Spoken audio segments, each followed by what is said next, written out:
မိတ်ကပ်လေးနဲ့ခါဖြစ်ဒီလိုပြောင်းတင်းတင်းဖြစ်နေစေဖို့ခွန်ညိုရဲ့ရှို့ဝဲချက်ပေါ့နော်ခွန်ညိုက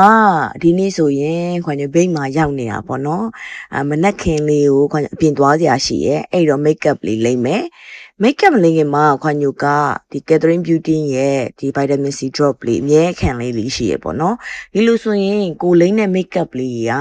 အမြဲကြောကြောရွရွလေးဖြစ်ပြီးတင်းတင်းလေးဖြစ်စေရပေါ့နော်အရင်တုန်းကလည်းခွန်ညို makeup tutorial တွေမှာထည့်လိမ့်ဘူးတာတွေ့ဘူးလိမ့်မယ်လို့ထင်တယ်သူ့ရဲ့ဒီ texture လေးကလည်းပဲဒီစီလိုမျိုးဖြစ်မနေပဲနဲ့ကြဲကြဲလေးနဲ့မို့လို့အရင်လိမ့်လို့ကောင်းတယ်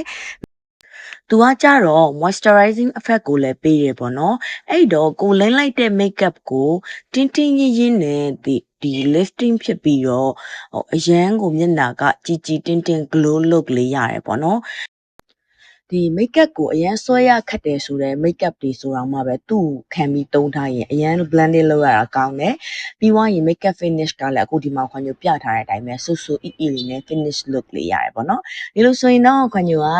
ရှောက်သွားဖို့အချိန်လေးကိုရောက်လာပါပြီရှောက်သွားတဲ့အခါမှာလည်းပဲခွန်ညိုကလမ်းပေါ်မှာဘလောက်ပဲချိန်ကြာ makeup look လေးကကြတော့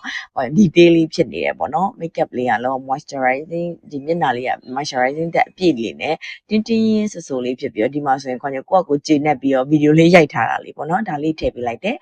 ဒီ Catherine Beauty ရဲ့ဒီ vitamin C essence ကကြတော့ခွန်ညိုပြောစရာတော့မလိုအရင်ကလည်းအရင်ကြိုက်ကြတယ်ထင်တယ်အရင်ကို hero product ပေါ့နော်သူ့ရဲ့ texture လေးကကြတော့ဒီကြဲလေး texture လေးခွန်ညိုအရင်ကလည်းခွန်ညိုရဲ့ဗီဒီယိုလေးမှာဆိုရင် makeup vlog တွေမှာခံလင်းပြဖြစ်တယ်ပေါ့နော်ခွန်ညိုကကြတော့ညဘက်မှာရောသူ့ကိုသုံးဖြစ်တယ်ညဘက်မှာကြတော့ခွန်ညိုတို့ဒီမျက်နှာတက်ပြီး toner လိမ့်ပြီးွားရင်သူ့ကိုထည့်ဖြစ်တယ်ပေါ့ special treatment step မှာပေါ့နော်သူ့ကိုသုံးတဲ့အခါမှာခွန်ညိုတို့ဒီအမဲဆက်တွေအမာရွတ်တွေနေလောင်ပြီးတော့ခွန်ညိုတို့ဒီအသားရည်မညီရာတွေဒီအမဲချောက်တွေရောတက်တာစေတယ်ပေါ့နော်နောက်ပြီးတော့ lifting effect ကိုရစေတယ် moisturizing အပြည့်ပေးတယ်ပေါ့နော်ဒီလိုဆိုတော့ခွန်ညိုကဒီနေ့ရောညပါသုံးလို့ရတဲ့ဒီ vitamin C essence လေးကို review ပေးရင်းနဲ့ချစ်တို့တက် recommend ပေးလိုက်ပါတယ်ရှင်ကျေးဇူးပါ